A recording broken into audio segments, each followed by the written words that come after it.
The Theory and Practice of Oligarchical Collectivism by Emmanuel Goldstein.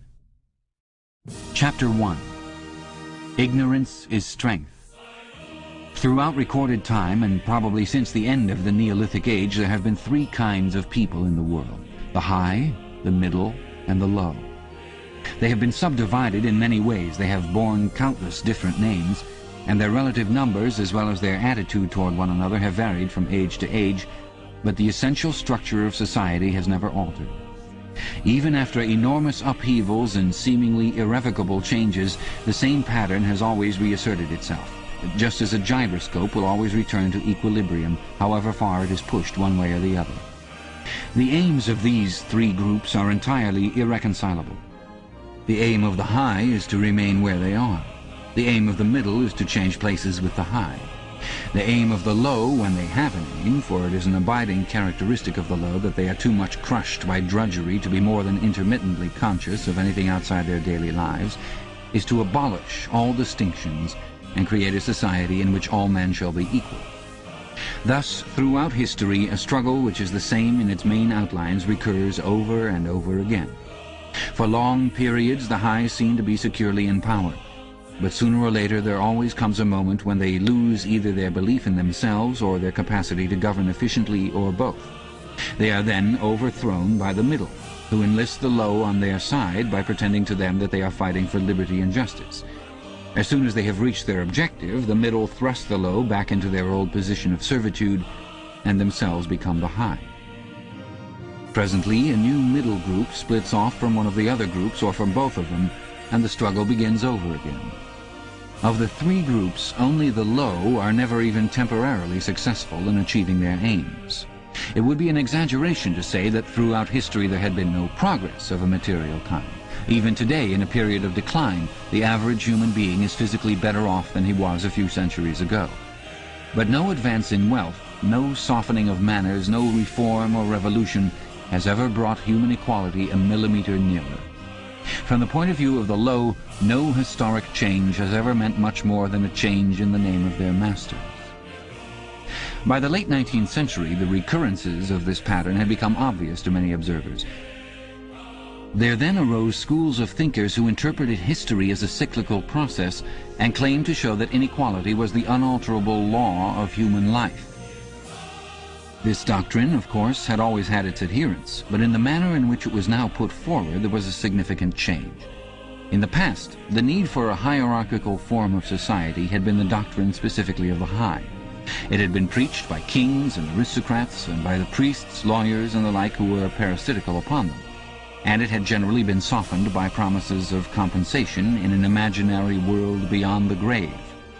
The middle, so long as it was struggling for power, had always made use of such terms as freedom, justice, and fraternity.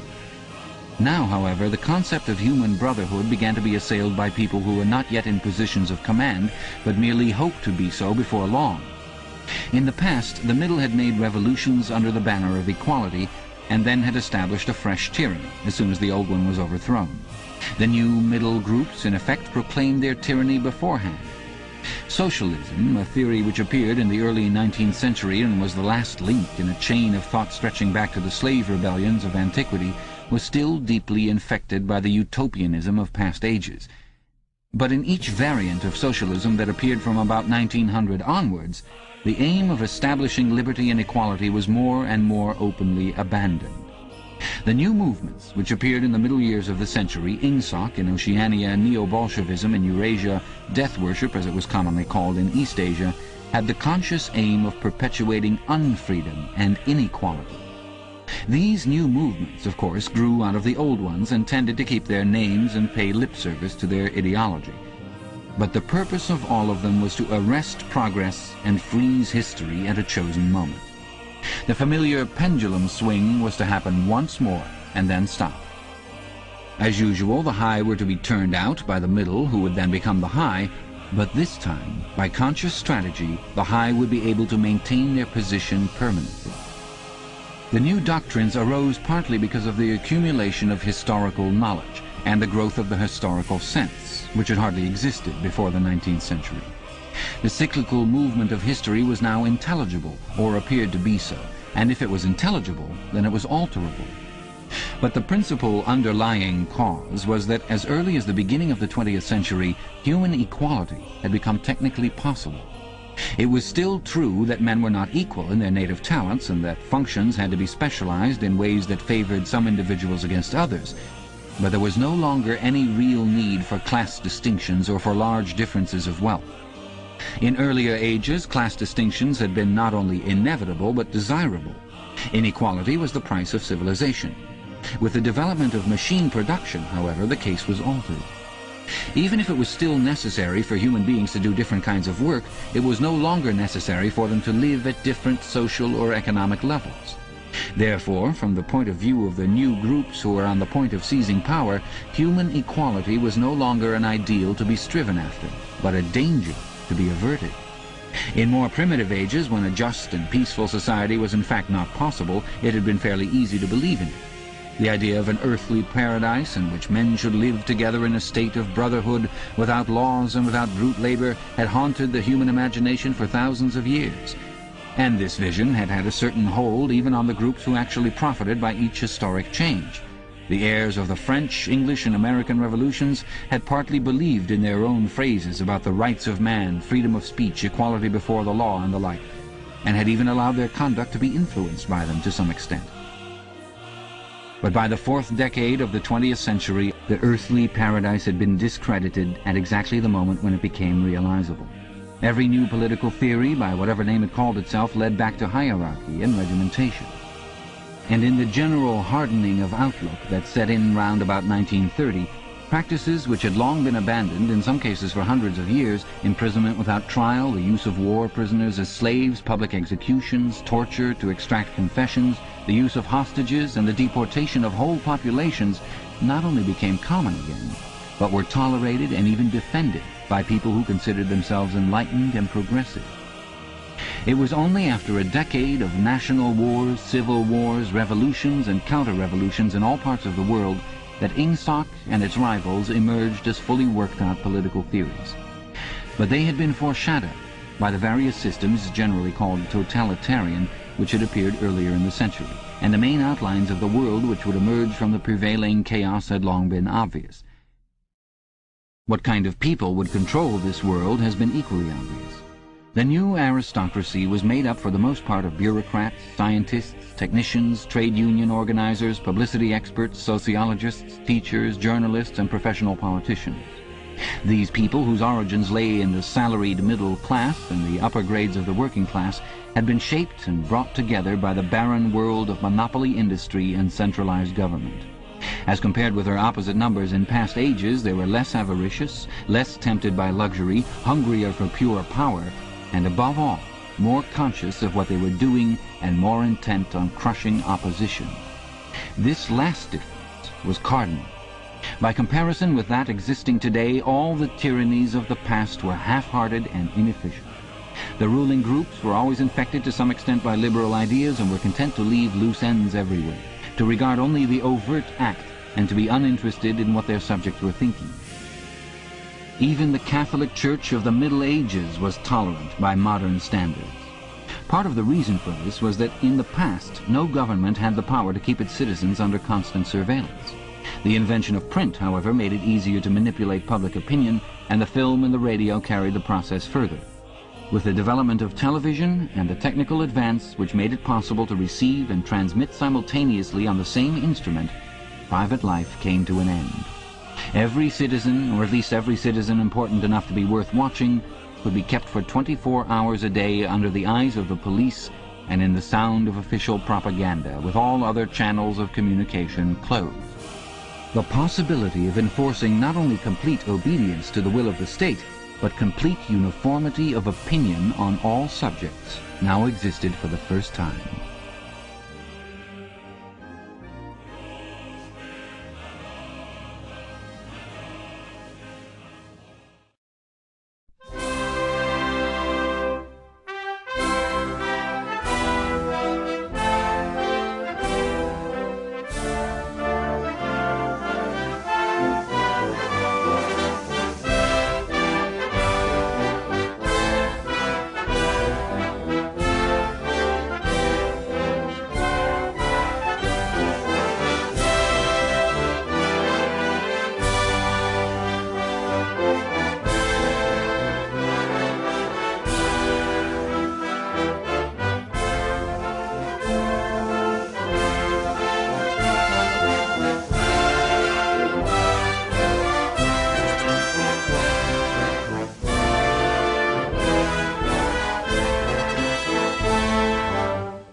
After the revolutionary period of the 50s and 60s, society regrouped itself, as always, into high, middle, and low. But the new high group, unlike all its forerunners, did not act upon instinct, but knew what was needed to safeguard its position. It had long been realized that the only secure basis for oligarchy is collectivism.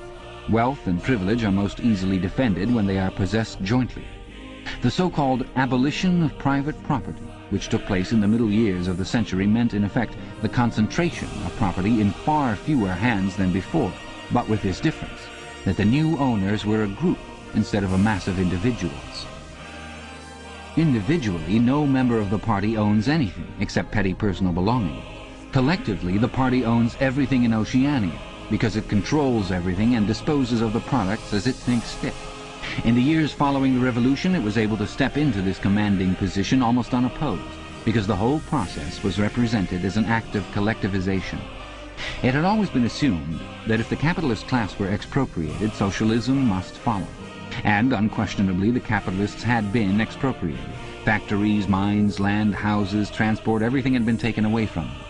And since these things were no longer private property, it followed that they must be public property. Ingsoc, which grew out of the earlier socialist movement and inherited its phraseology, has in fact carried out the main item in the socialist program, with the result, foreseen and intended beforehand, that economic inequality has been made permanent. But the problems of perpetuating a hierarchical society go deeper than this. There are only 4 ways in which a ruling group can fall from power. Either it is conquered from without, or it governs so inefficiently that the masses are stirred to revolt, or it allows a strong and discontented middle group to come into being, or it loses its own self-confidence and willingness to govern. These causes do not operate singly, and as a rule all 4 of them are present in some degree. A ruling class which could guard against all of them would remain in power permanently. Ultimately, the determining factor is the mental attitude of the ruling class itself. After the middle of the present century, the first danger had in reality disappeared. Each of the 3 powers which now divide the world is in fact unconquerable, and could only become conquerable through slow demographic changes which a government with wide powers can easily avert. The second danger also is only a theoretical one. The masses never revolt of their own accord, and they never revolt merely because they are oppressed. Indeed, so long as they are not permitted to have standards of comparison, they never even become aware that they are oppressed. The recurrent economic crises of past times were totally unnecessary, and are not now permitted to happen. But other and equally large dislocations can and do happen without having political results, because there is no way in which discontent can become articulate.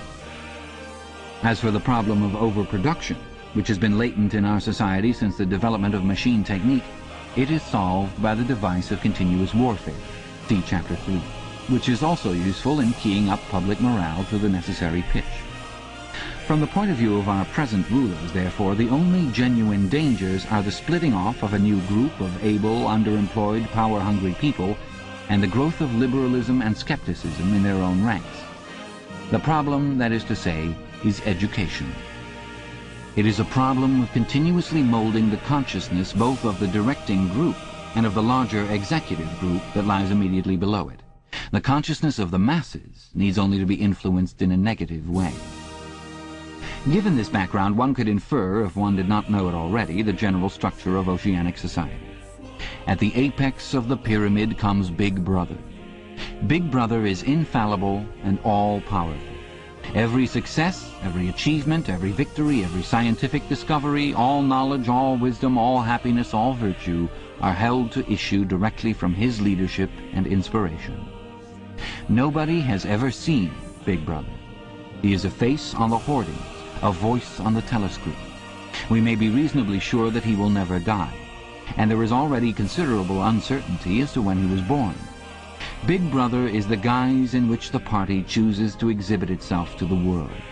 His function is to act as a focusing point for love, fear, and reverence, emotions which are more easily felt toward an individual than toward an organization. Below Big Brother comes the inner party. Its number is limited to 6 million, or something less than 2% of the population of Oceania. Below the inner party comes the outer party, which, if the inner party is described as the brain of the state, may be justly likened to the hands. Below that come the dumb masses whom we habitually refer to as the proles, numbering perhaps 85% of the population. In the terms of our earlier classification, the proles are the low, for the slave populations of the equatorial lands who pass constantly from conqueror to conqueror are not a permanent or necessary part of the structure. In principle, membership in these three groups is not hereditary. The child of inner party parents is in theory not born into the inner party. Admission to either branch of the party is by examination, taken at the age of 16. Nor is there any racial discrimination or any marked domination of one province by another. Jews, Negroes, South Americans of pure Indian blood are to be found in the highest ranks of the party, and the administrators of any area are always drawn from the inhabitants of that area. In no part of Oceania do the inhabitants have the feeling that they are a colonial population ruled from a distant capital. Oceania has no capital, and its titular head is a person whose whereabouts nobody knows. Except that English is its chief lingua franca and Newspeak its official language, it is not centralized in any way. Its rulers are not held together by blood ties, but by adherence to a common doctrine. It is true that our society is stratified, and very rigidly stratified, on what at first sight appear to be hereditary lines. There is far less to and fro movement between the different groups than happened under capitalism, or even in the pre-industrial ages. Between the two branches of the party there is a certain amount of interchange, but only so much as will ensure that weaklings are excluded from the inner party and that ambitious members of the outer party are made harmless by allowing them to rise. Proletarians, in practice, are not allowed to graduate into the party. The most gifted among them, who might possibly become nuclei of discontent, are simply marked down by the thought police and eliminated. But this state of affairs is not necessarily permanent, nor is it a matter of principle. The party is not a class in the old sense of the word. It does not aim at transmitting power to its own children as such. And if there were no other way of keeping the ablest people at the top, it would be perfectly prepared to recruit an entire new generation from the ranks of the proletariat. In the crucial years, the fact that the party was not a hereditary body did a great deal to neutralize opposition. The older kind of socialist who had been trained to fight against something called class privilege assumed that what is not hereditary cannot be permanent. He did not see that the continuity of an oligarchy need not be physical, nor did he pause to reflect that hereditary aristocracies have always been short-lived, whereas adoptive organizations, such as the Catholic Church, have sometimes lasted for hundreds or thousands of years. The essence of oligarchical rule is not father-to-son inheritance, but the persistence of a certain world view and a certain way of life, imposed by the dead upon the living.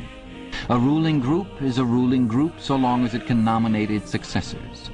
The party is not concerned with perpetuating its blood, but with perpetuating itself. Who wields power is not important, provided that the hierarchical structure remains always the same. All the beliefs, habits, tastes, emotions, mental attitudes that characterize our time are really designed to sustain the mystique of the party and prevent the true nature of present-day society from being perceived. Physical rebellion, or any preliminary move toward rebellion, is at present not possible. From the proletarians nothing is to be feared. Left to themselves, they will continue from generation to generation and from century to century, working, breeding, and dying, not only without any impulse to rebel, but without the power of grasping that the world could be other than it is. They could only become dangerous if the advance of industrial technique made it necessary to educate them more highly. But since military and commercial rivalry are no longer important, the level of popular education is actually declining. What opinions the masses hold or do not hold is looked on as a matter of indifference. They can be granted intellectual liberty because they have no intellect. In a party member, on the other hand, not even the smallest deviation of opinion on the most unimportant subject can be tolerated.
party member lives from birth to death under the eye of the thought police.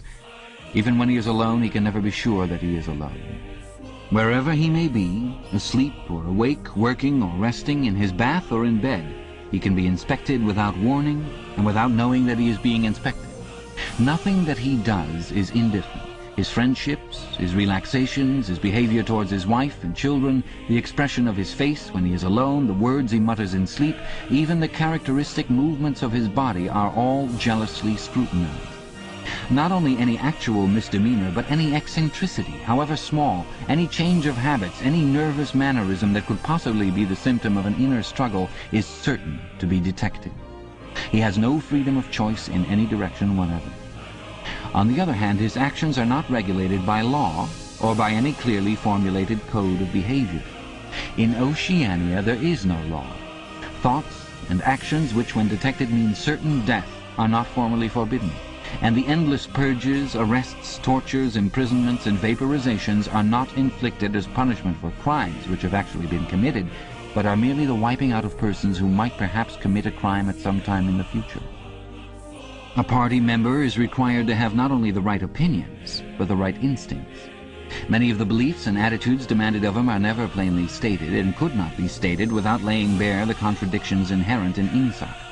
If he is a person naturally orthodox, in newspeak a good thinker, he will in all circumstances know, without taking thought, what is the true belief or the desirable emotion.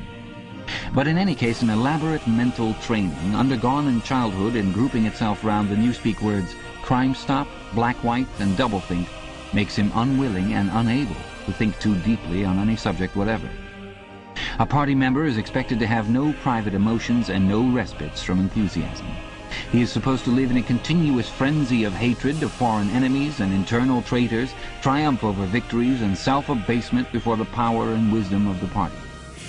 The discontents produced by his bare, unsatisfying life are deliberately turned outwards and dissipated by such devices as the 2 minutes hate, and the speculations which might possibly induce a skeptical or rebellious attitude are killed in advance by his early acquired inner discipline.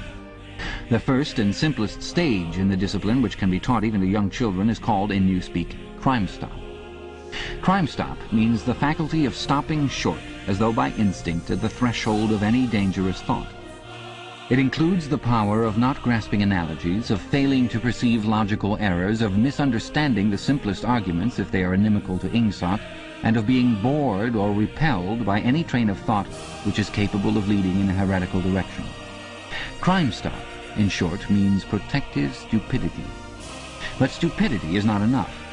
On the contrary, orthodoxy, in the full sense, demands a control over one's own mental processes as complete as that of a contortionist over his body. Oceanic society rests ultimately on the belief that Big Brother is omnipotent and that the party is infallible.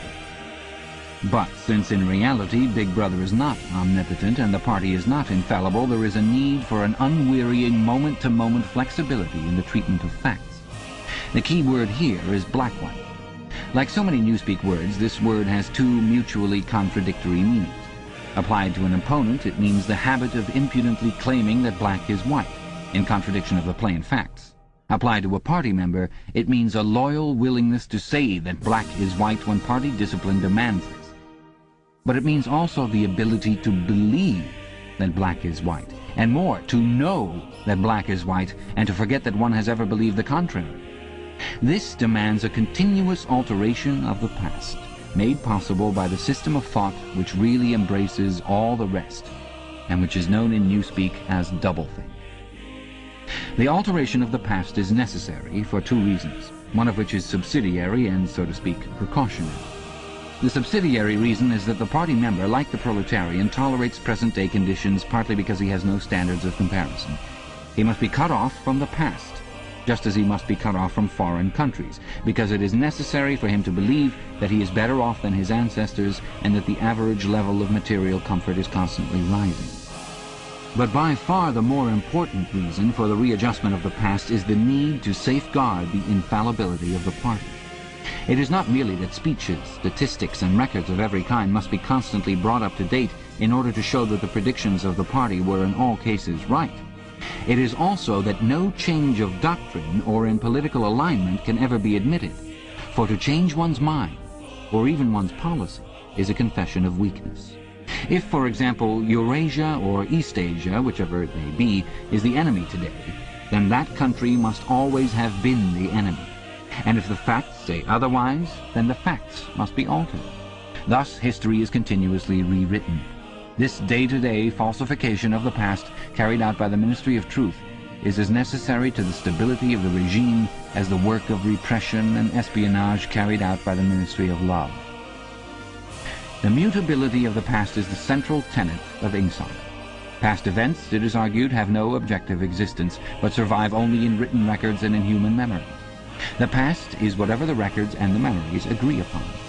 And since the party is in full control of all records, and in equally full control of the minds of its members, it follows that the past is whatever the party chooses to make it.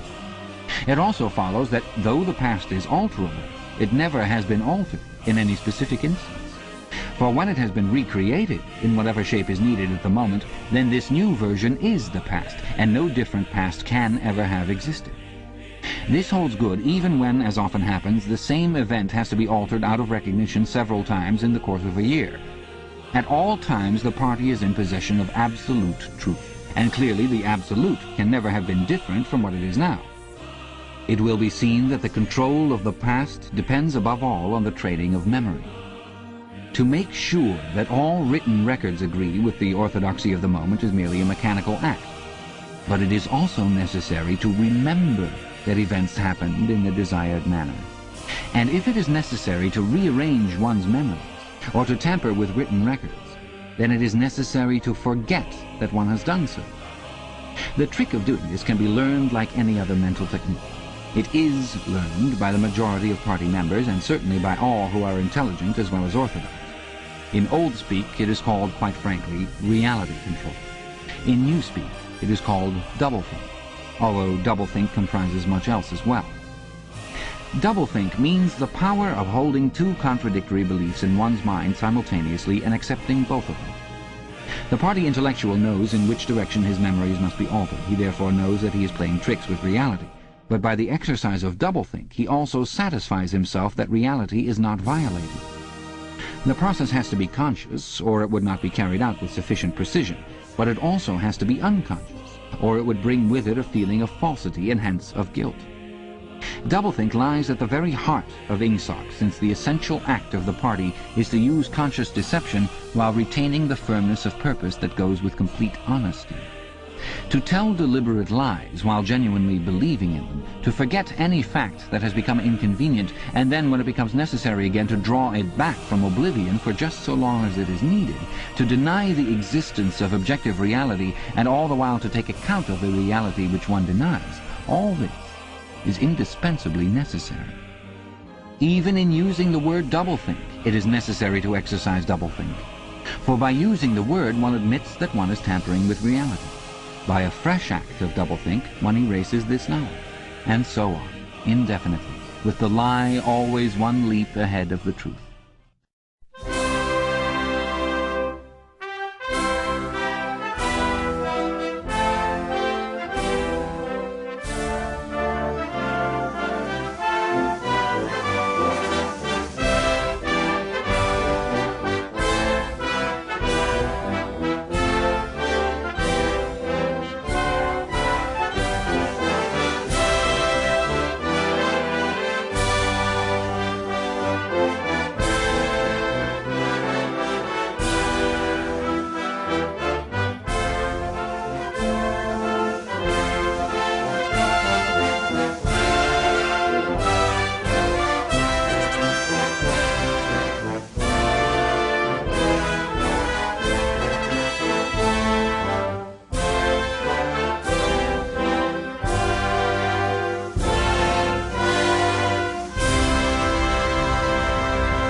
Ultimately, it is by means of doublethink that the party has been able, and may, for all we know, continue to be able for thousands of years, to arrest the course of history.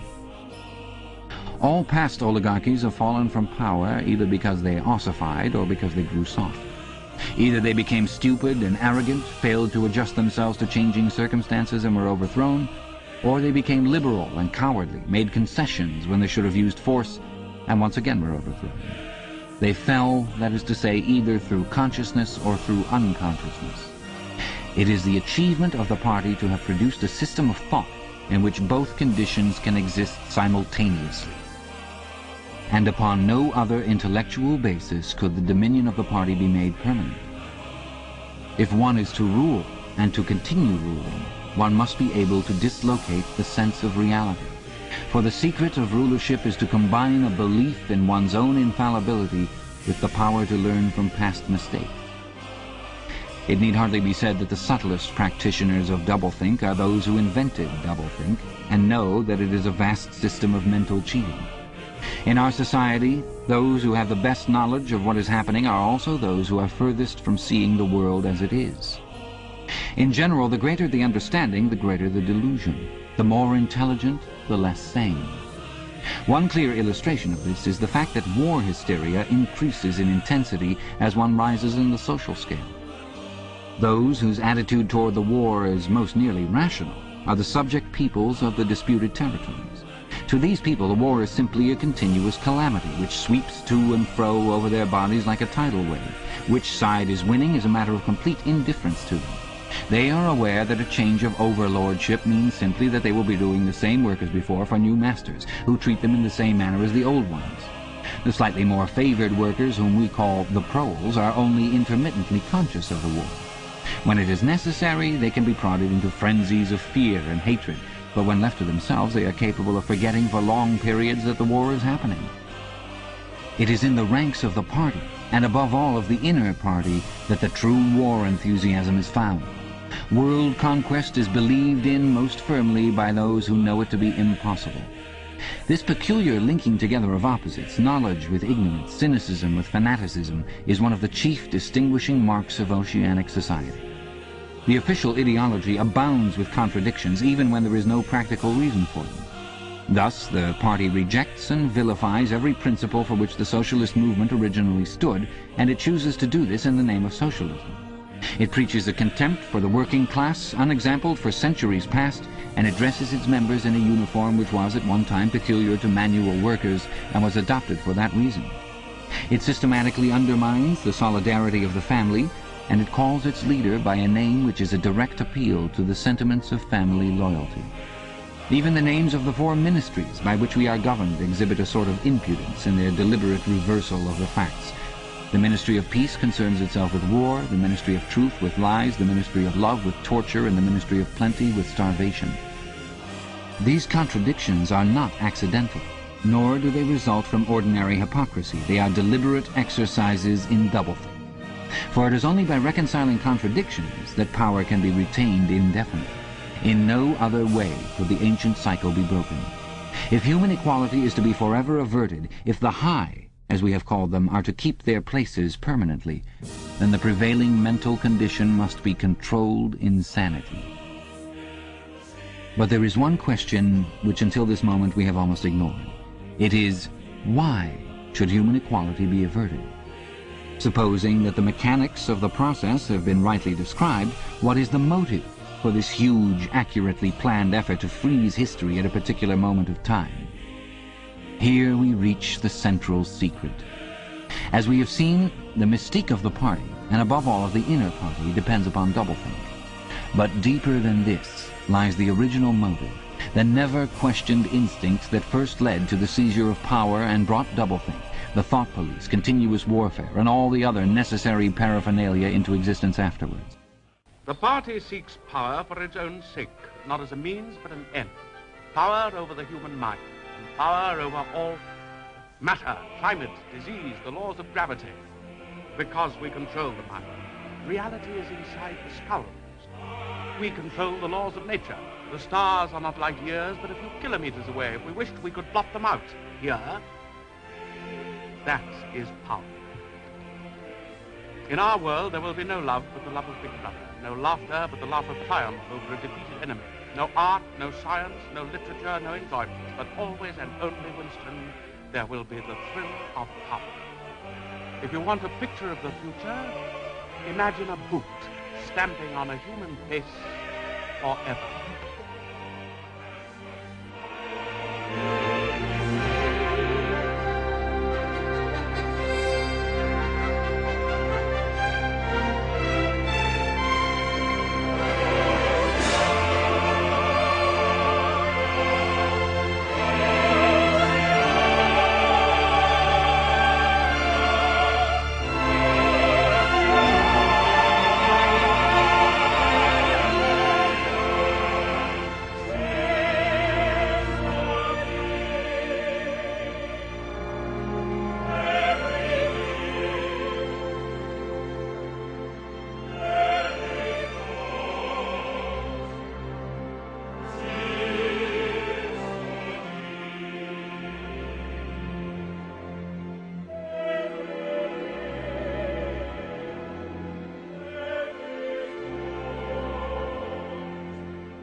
Chapter 3.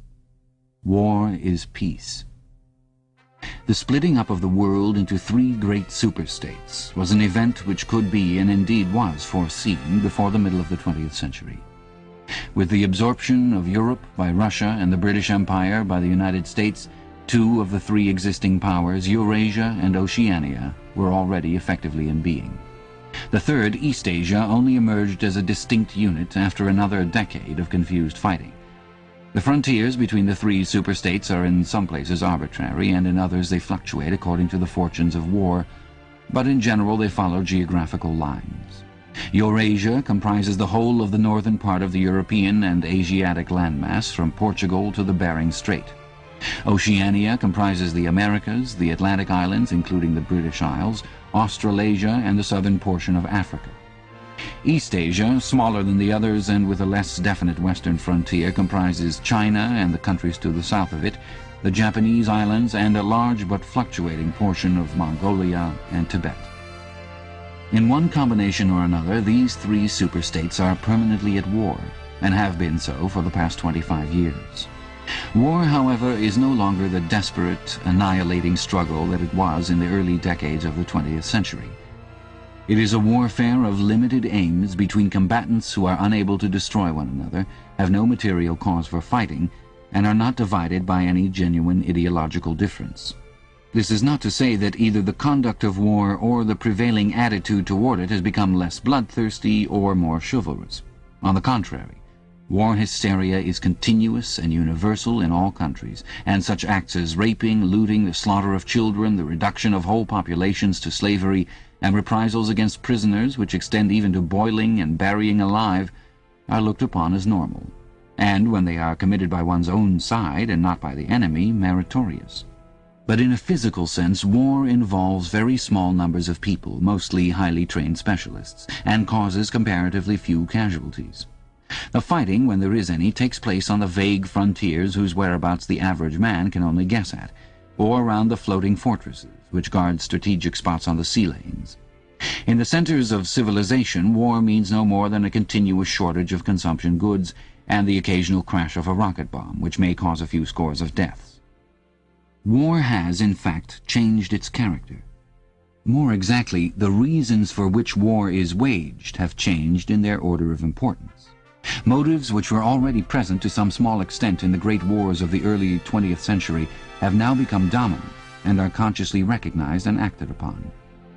To understand the nature of the present war, for in spite of the regrouping which occurs every few years, it is always the same war, one must realize in the first place that it is impossible for it to be decisive. None of the three superstates could be definitely conquered even by the other two in combination. They are too evenly matched, and their natural defenses are too formidable. Eurasia is protected by its vast land spaces, Oceania by the width of the Atlantic and the Pacific, Eastasia by the fecundity and industriousness of its inhabitants. Secondly, there is no longer, in a material sense, anything to fight about. With the establishment of self-contained economies in which production and consumption are geared to one another, the scramble for markets, which was a main cause of previous wars, has come to an end, while the competition for raw materials is no longer a matter of life and death. In any case, each of the three superstates is so vast that it can obtain almost all of the materials that it needs within its own boundaries. Insofar as the war has a direct economic purpose, it is a war for labor power. Between the frontiers of the superstates, and not permanently in the possession of any of them, there lies a rough quadrilateral with its corners at Tangier, Brazzaville, Darwin, and Hong Kong, containing within it about a fifth of the population of the earth. It is for the possession of these thickly populated regions and of the northern ice cap that the three powers are constantly struggling. In practice, no one power ever controls the whole of the disputed area. Portions of it are constantly changing hands, and it is the chance of seizing this or that fragment by a sudden stroke of treachery that dictates the endless changes of alignment. All of the disputed territories contain valuable minerals, and some of them yield important vegetable products such as rubber, which in colder climates it is necessary to synthesize by comparatively expensive methods.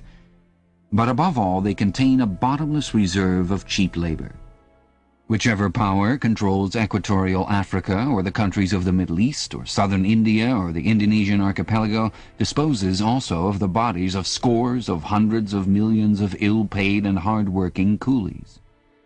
The inhabitants of these areas, reduced more or less openly to the status of slaves, pass continually from conqueror to conqueror, and are expended like so much coal or oil in the race to turn out more armaments, to capture more territory, to control more labor power, to turn out more armaments, to capture more territory, and so on indefinitely.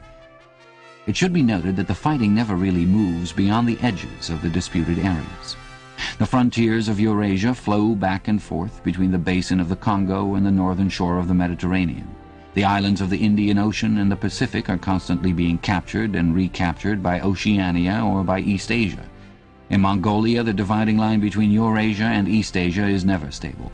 Round the pole, all three powers lay claim to enormous territories which in fact are largely uninhabited and unexplored. But the balance of power always remains roughly even, and the territory which forms the heartland of each superstate always remains inviolate. Moreover, the labor of the exploited peoples round the equator is not really necessary to the world's economy. They add nothing to the wealth of the world, since whatever they produce is used for purposes of war, and the object of waging a war is always to be in a better position in which to wage another war. By their labor, the slave populations allow the tempo of continuous warfare to be speeded up. But if they did not exist, the structure of world society and the process by which it maintains itself would not be essentially different. The primary aim of modern warfare, in accordance with the principles of doublethink, this aim is simultaneously recognized and not recognized by the directing brains of the inner party, is to use up the products of the machine without raising the general standard of living. Ever since the end of the 19th century, the problem of what to do with the surplus of consumption goods has been latent in industrial society. At present, when few human beings even have enough to eat, this problem is obviously not urgent, and it might not have become so even if no artificial processes of destruction had been at work. The world of today is a bare, hungry, dilapidated place compared with the world that existed before 1914, and still more so if compared with the imaginary future to which the people of that period looked forward. In the early 20th century, the vision of a future society unbelievably rich, leisured, orderly, and efficient, a glittering antiseptic world of glass and steel and snow-white concrete, was part of the consciousness of nearly every literate person. Science and technology were developing at a prodigious speed, and it seemed natural to assume that they would go on developing. This failed to happen, partly because of the impoverishment caused by a long series of wars and revolutions, partly because scientific and technical progress depended on the empirical habit of thought, which could not survive in a strictly regimented society. As a whole, the world is more primitive today than it was 50 years ago. Certain backward areas have advanced, and various devices, always in some way connected with warfare and police espionage, have been developed, but experiment and invention have largely stopped, and the ravages of the atomic war of the 1950s have never been fully repaired. Nevertheless, the dangers inherent in the machine are still there. From the moment when the machine first made its appearance, it was clear to all thinking people that the need for human drudgery, and therefore to a great extent for human inequality, had disappeared. If the machine were used deliberately for that end, hunger, overwork, dirt, illiteracy, and disease could be eliminated within a few generations. And, in fact, without being used for any such purpose, but by a sort of automatic process, by producing wealth which it was sometimes impossible not to distribute, the machine did raise the living standards of the average human being very greatly over a period of about 50 years at the end of the 19th and the beginning of the 20th centuries. But it was also clear that an all-round increase in wealth threatened the destruction, indeed in some sense was the destruction, of a hierarchical society. In a world in which everyone worked short hours, had enough to eat, lived in a house with a bathroom and a refrigerator, and possessed a motor car or even an airplane, the most obvious and perhaps the most important form of inequality would already have disappeared. If it once became general, wealth would confer no distinction. It was possible, no doubt, to imagine a society in which wealth, in the sense of personal possessions and luxury, should be evenly distributed, while power remained in the hands of a small privileged caste. But in practice such a society could not long remain stable. For if leisure and security were enjoyed by all alike, the great mass of human beings who are normally stupefied by poverty would become literate and would learn to think for themselves. And when once they had done this, they would sooner or later realize that the privileged minority had no function, and they would sweep it away. In the long run, a hierarchical society was only possible on a basis of poverty and ignorance. To return to the agricultural past, as some thinkers about the beginning of the 20th century dreamed of doing, was not a practical solution. It conflicted with the tendency toward mechanization, which had become quasi-instinctive throughout almost the whole world, and moreover any country which remained industrially backward was helpless in a military sense, and was bound to be dominated directly or indirectly by its more advanced rivals. Nor was it a satisfactory solution to keep the masses in poverty by restricting the output of goods. This happened, to a great extent, during the final phase of capitalism, roughly between 1920 and 1940. The economy of many countries was allowed to stagnate. Land went out of cultivation, capital equipment was not added to, great blocks of the population were prevented from working and kept half alive by state charity. But this, too, entailed military weakness, and since the privations it inflicted were obviously unnecessary, it made opposition inevitable. The problem was how to keep the wheels of industry turning without increasing the real wealth of the world. Goods must be produced, but they need not be distributed. And in practice, the only way of achieving this was by continuous warfare. The essential act of war is destruction, not necessarily of human lives, but of the products of human labor. War is a way of shattering to pieces, or pouring into the stratosphere, or sinking in the depths of the sea, materials which might otherwise be used to make the masses too comfortable, and hence, in the long run, too intelligent. Even when weapons of war are not actually destroyed, their manufacture is still a convenient way of expending labor power without producing anything that can be consumed. A floating fortress, for example, has locked up in it the labor that would build several hundred cargo ships. Ultimately, it is scrapped as obsolete, never having brought any material benefit to anybody, and with further enormous labors another floating fortress is built. In principle, the war effort is always so planned as to eat up any surplus that might exist after meeting the bare needs of the population. In practice, the needs of the population are always underestimated, with the result that there is a chronic shortage of half the necessities of life. But this is looked on as an advantage. It is deliberate policy to keep even the favored groups somewhere near the brink of hardship, because a general state of scarcity increases the importance of small privileges, and thus magnifies the distinction between one group and another. By the standards of the early 20th century, even a member of the inner party lives an austere, laborious kind of life. Nevertheless, the few luxuries that he does enjoy, his large, well-appointed flat, the better texture of his clothes, the better quality of his food and drink and tobacco, his 2 or 3 servants, his private motor car or helicopter, set him in a different world from a member of the outer party. And the members of the outer party have a similar advantage in comparison with the submerged masses whom we call the proles. The social atmosphere is that of a besieged city, where the possession of a lump of horseflesh makes the difference between wealth and poverty.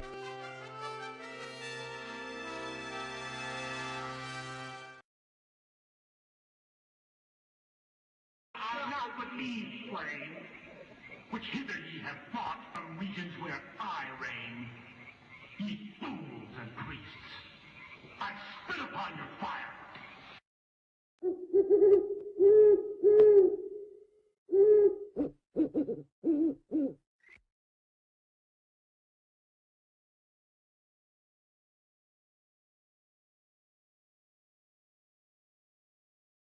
And at the same time, the consequences of being at war, and therefore in danger, makes the handing over of all power to a small caste seem the natural, unavoidable condition of survival.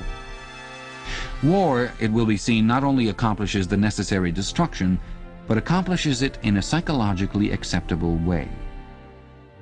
In principle, it would be quite simple to waste the surplus labor of the world by building temples and pyramids, by digging holes and filling them up again, or even by producing vast quantities of goods and then setting fire to them. But this would provide only the economic and not the emotional basis for a hierarchical society. What is concerned here is not the morale of the masses, whose attitude is unimportant so long as they are kept steadily at work, but the morale of the party itself. Even the humblest party member is expected to be competent, industrious, and even intelligent within narrow limits.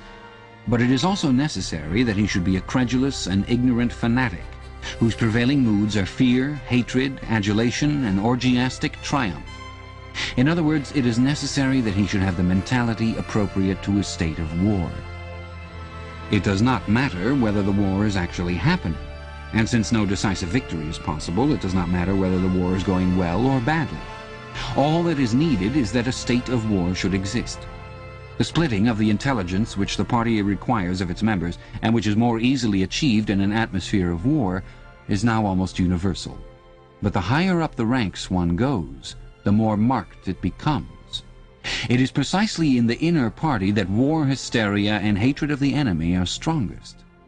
In his capacity as an administrator, it is often necessary for a member of the inner party to know that this or that item of war news is untruthful, and he may often be aware that the entire war is spurious and is either not happening or is being waged for purposes quite other than the declared ones. But such knowledge is easily neutralized by the technique of doublethink. Meanwhile, no inner party member wavers for an instant in his mystical belief that the war is real, and that it is bound to end victoriously with Oceania, the undisputed master of the entire world.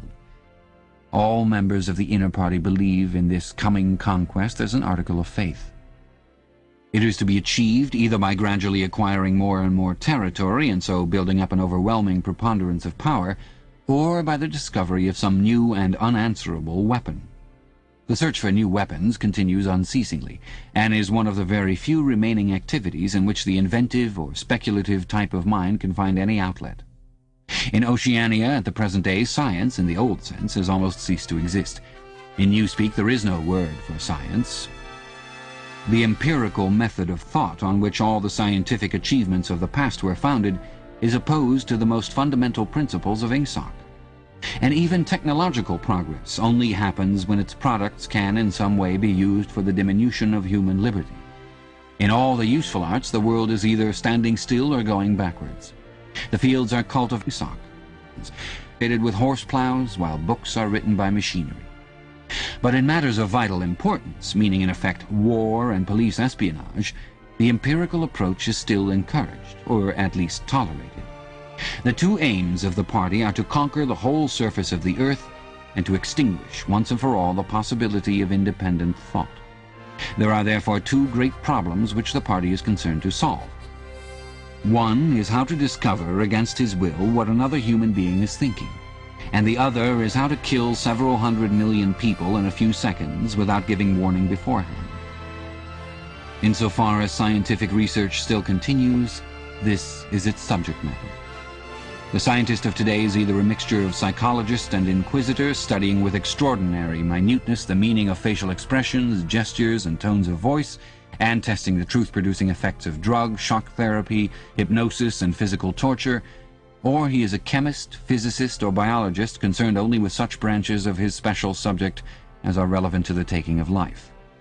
In the vast laboratories of the Ministry of Peace, and in the experimental stations hidden in the Brazilian forests, or in the Australian desert, or on lost islands of the Antarctic, the teams of experts are indefatigably at work. Some are concerned simply with planning the logistics of future wars, others devise larger and larger rocket bombs, more and more powerful explosives, and more impenetrable armor plating. Others search for new and deadlier gases, or for soluble poisons capable of being produced in such quantities as to destroy the vegetation of whole continents, or for breeds of disease germs immunized against all possible antibodies. Others strive to produce a vehicle that shall bore its way under the soil like a submarine under the water, or an airplane as independent of its base as a sailing ship. Others explore even remoter possibilities, such as focusing the sun's rays through lenses suspended thousands of kilometers away in space, or producing artificial earthquakes and tidal waves by tapping the heat at the Earth's center. But none of these projects ever comes anywhere near realization, and none of the three superstates ever gains a significant lead on the others. What is more remarkable is that all three powers already possess in the atomic bomb a weapon far more powerful than any that their present researchers are likely to discover. Although the party, according to its habit, claims the invention for itself, atomic bombs first appeared as early as the 1940s, and were first used on a large scale about 10 years later. At that time, some hundreds of bombs were dropped on industrial centers, chiefly in European Russia, Western Europe, and North America. The effect was to convince the ruling groups of all countries that a few more atomic bombs would mean the end of organized society and hence of their own power. Thereafter, although no formal agreement was ever made or hinted at, no more bombs were dropped. All three powers merely continue to produce atomic bombs and store them up against the decisive opportunity which they all believe will come sooner or later. And meanwhile, the art of war has remained almost stationary for 30 or 40 years. Helicopters are more used than they were formerly. Bombing planes have been largely superseded by self-propelled projectiles, and the fragile, movable battleship has given way to the almost unsinkable floating fortress. But otherwise there has been little development. The tank, the submarine, the torpedo, the machine gun, even the rifle and the hand grenade are still in use. And in spite of the endless slaughters reported in the press and on the telescreens, the desperate battles of earlier wars, in which thousands or even millions of men were often killed in a few weeks, have never been repeated. None of the three superstates ever attempts any maneuver which involves the risk of serious defeat. When any large operation is undertaken, it is usually a surprise attack against an ally. The strategy that all three powers are following, or pretend to themselves that they are following, is the same. The plan is, by a combination of fighting, bargaining, and well-timed strokes of treachery, to acquire a ring of bases completely encircling one or other of the rival states, and then to sign a pact of friendship with that rival and remain on peaceful terms for so many years as to lull suspicion to sleep. During this time, rockets loaded with atomic bombs can be assembled at all the strategic spots. Finally, they will all be fired simultaneously, with effect so devastating as to make retaliation impossible. It will then be time to sign a pact of friendship with the remaining world power in preparation for another attack. This scheme, it is hardly necessary to say, is a mere daydream, impossible of realization. Moreover, no fighting ever occurs except in the disputed areas round the equator and the pole. No invasion of enemy territory is ever undertaken. This explains the fact that in some places the frontiers between the superstates are arbitrary. Eurasia, for example, could easily conquer the British Isles, which are geographically part of Europe. Or, on the other hand, it would be possible for Oceania to push its frontiers to the Rhine, or even to the Vistula. But this would violate the principle, followed on all sides, though never formulated, of cultural integrity. If Oceania were to conquer the areas that used once to be known as France and Germany, it would be necessary either to exterminate the inhabitants, a task of great physical difficulty, or to assimilate a population of about 100 million people, who, so far as technical development goes, are roughly on the oceanic level. The problem is the same for all three superstates. It is absolutely necessary to their structure that there should be no contact with foreigners, except to a limited extent with war prisoners and colored slaves. Even the official ally of the moment is always regarded with the darkest suspicion. War prisoners apart, the average citizen of Oceania never sets eyes on a citizen of either Eurasia or Eastasia, and he is forbidden the knowledge of foreign languages. If he were allowed contact with foreigners, he would discover that they are creatures similar to himself, and that most of what he has been told about them is lies. The sealed world in which he lives would be broken, and the fear, hatred, and self-righteousness on which his morale depends might evaporate. It is therefore realized on all sides that however often Persia, or Egypt, or Java, or Ceylon may change hands, the main frontiers must never be crossed by anything except bombs. Under this lies a fact never mentioned aloud, but tacitly understood and acted upon. Namely, that the conditions of life in all three superstates are very much the same. In Oceania, the prevailing philosophy is called Ingsoc.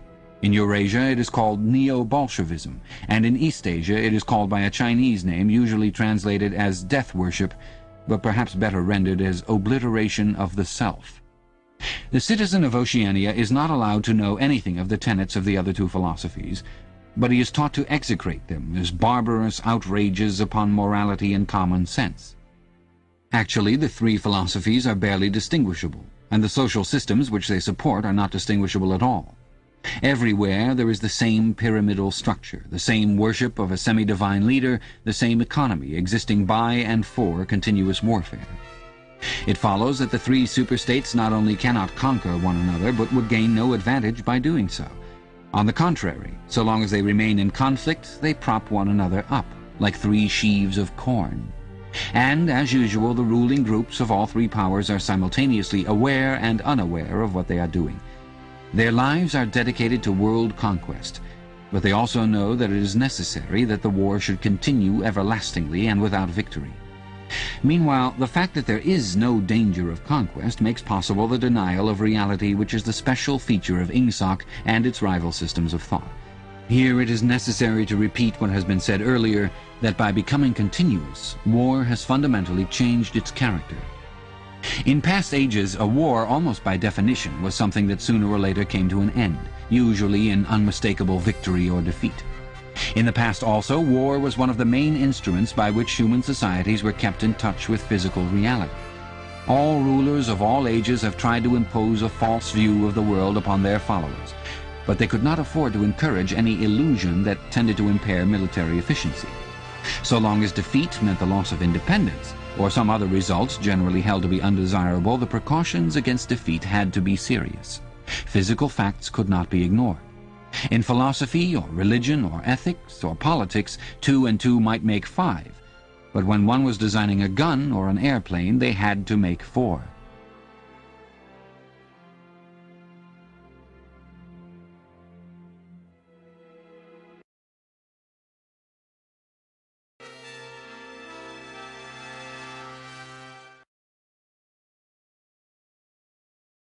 I now believe, Swain, which hither ye have fought from regions where I reign.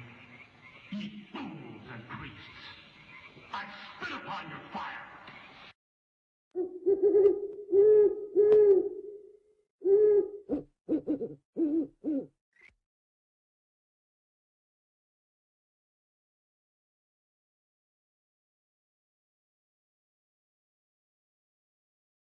Moreover, to be efficient, it was necessary to be able to learn from the past, which meant having a fairly accurate idea of what had happened in the past. Newspapers and history books were, of course, always colored and biased, but falsification of the kind that is practiced today would have been impossible.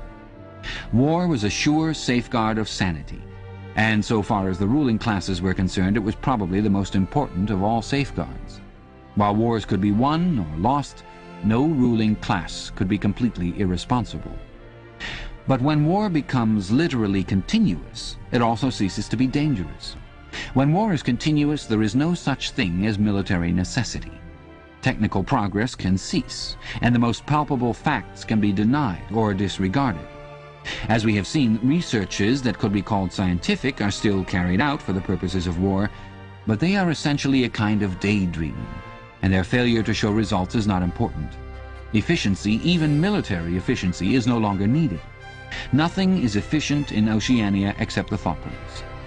Since each of the 3 superstates is unconquerable, each is in effect a separate universe, within which almost any perversion of thought can be safely practiced. Reality only exerts its pressure through the needs of everyday life, the need to eat and drink, to get shelter and clothing, to avoid swallowing poison or stepping out of top-story windows, and the like. Between life and death, and between physical pleasure and physical pain, there is still a distinction, but that is all. Cut off from contact with the outer world and with the past, the citizen of Oceania is like a man in interstellar space, who has no way of knowing which direction is up and which is down. The rulers of such a state are absolute, as the pharaohs or the Caesars could not be. They are obliged to prevent their followers from starving to death in numbers large enough to be inconvenient, and they are obliged to remain at the same low level of military technique as their rivals. But once that minimum is achieved, they can twist reality into whatever shape they choose. The war, therefore, if we judge it by the standards of previous wars, is merely an imposture. It is like the battles between certain ruminant animals whose horns are set at such an angle that they are incapable of hurting one another. But though it is unreal, it is not meaningless. It eats up the surplus of consumable goods, and it helps to preserve the special mental atmosphere that a hierarchical society needs. War, it will be seen, is now a purely internal affair. In the past, the ruling groups of all countries, although they might recognize their common interest and therefore limit the destructiveness of war, did fight against one another, and the victor always plundered the vanquished. In our own day, they are not fighting against one another at all. The war is waged by each ruling group against its own subjects, and the object of the war is not to make or prevent conquests of territory, but to keep the structure of society intact. The very word war, therefore, has become misleading. It would probably be accurate to say that by becoming continuous, war has ceased to exist. The peculiar pressure that it exerted on human beings between the Neolithic age and the early 20th century has disappeared and has been replaced by something quite different. The effect would be much the same if the three superstates, instead of fighting one another, should agree to live in perpetual peace, each inviolate within its own boundaries. For in that case each would still be a self-contained universe, freed forever from the sobering influence of external danger. A peace that was truly permanent would be the same as a permanent war. This, although the vast majority of party members understand it only in a shallower sense, is the inner meaning of the party slogan, "War is peace."